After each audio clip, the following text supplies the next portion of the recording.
বিদেশ থেকে ভিক্ষা করে আমাকে আনতে হয়, আর এই চোরের দল আমার দুঃখী মানুষের সর্বনাশ করে বা লুটতরাজ করে খায়। এই জন্য জীবনের যৌবন নষ্ট করি নাই, এই জন্য শহীদরা রক্ত দিয়ে যায় নাই যে কয়েকটা চোরাকার বাড়ি মুনাফাখোর ঘুষখোর দেশের সম্পদ বাইরে বাইর করে দিয়ে আসে, জিনিসের দাম গুদাম করে মানুষকে না খাওয়া মারে।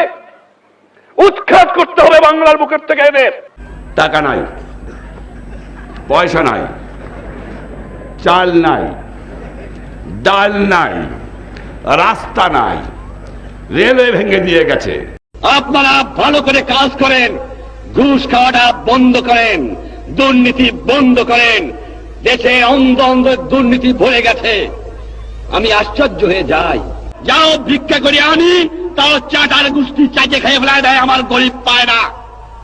এত চোরের চোর কোথেকে যে পয়দা হয়েছে আমি জানি না। পাকিস্তানের সব নিয়ে গেছে, কিন্তু এই চোরটুক ফিরে গেছে আমার কাছে।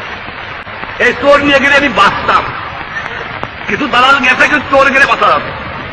শতকরা 20 জন লোক শিক্ষিত, আমরা শতকরা 20 জন।